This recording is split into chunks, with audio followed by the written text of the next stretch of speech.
Welcome back, ladies and gentlemen. We're now delighted to be joined over the telephone by His Excellency Ambassador Hussien Haridy, the former Assistant to Foreign Minister. It's a very good afternoon to you, Mr. Ambassador.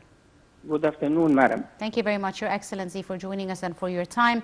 And let me start by asking you, sir, how do you see President Abdel Fattah el-Sisi's address to the opening session of the G20 summit held in New Delhi, India? He touched on many issues of importance for all African nations.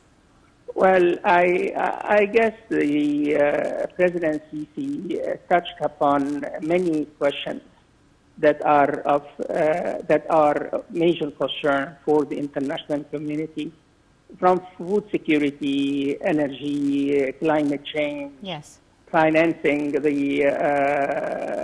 moving to the green economy, and the reduction of the emissions of carbon dioxide. So I guess the remarks by the Egyptian president is a reflection of many challenges and many questions that are very concerning for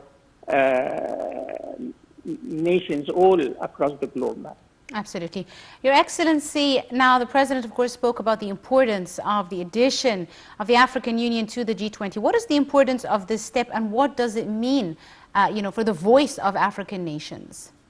Well, I guess the G20 summit would be remembered as the summit that accepted the African Union as a member in the G20, and thus the African Union as an international organization is second after the European Union.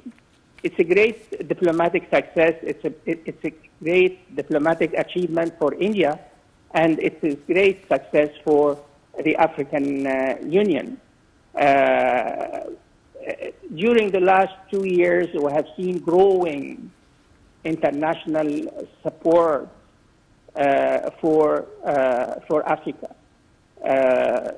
Just to give you an example, last December, President Biden hosted an African Leaders Summit in Washington. Yes. And before the African leaders gathered at the American capital city, he said that the United States supports Africa having a seat on the International Security Council.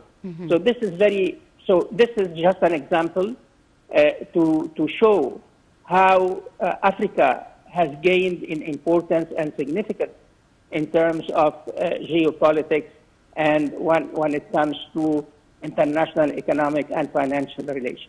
Absolutely.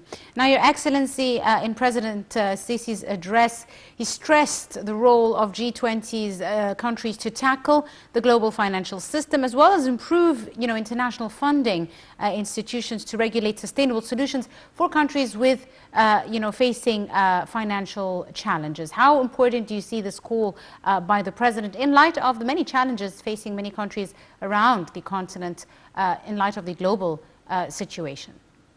Well, as I pointed out earlier in this mission, madam, the remarks of the Egyptian president have touched upon many questions that are of major importance to countries around the world.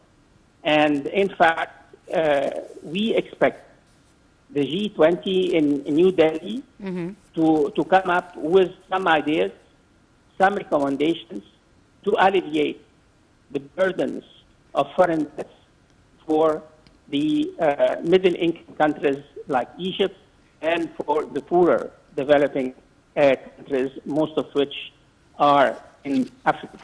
So we expect something positive to come out of this G20 summit in New Delhi concerning the financial capacities of developing countries in financing their development plans and in financing their transition to the green economy. Absolutely. Your Excellency, Ambassador Hussien Haridy, the former Assistant Foreign Minister, thank you very much, sir.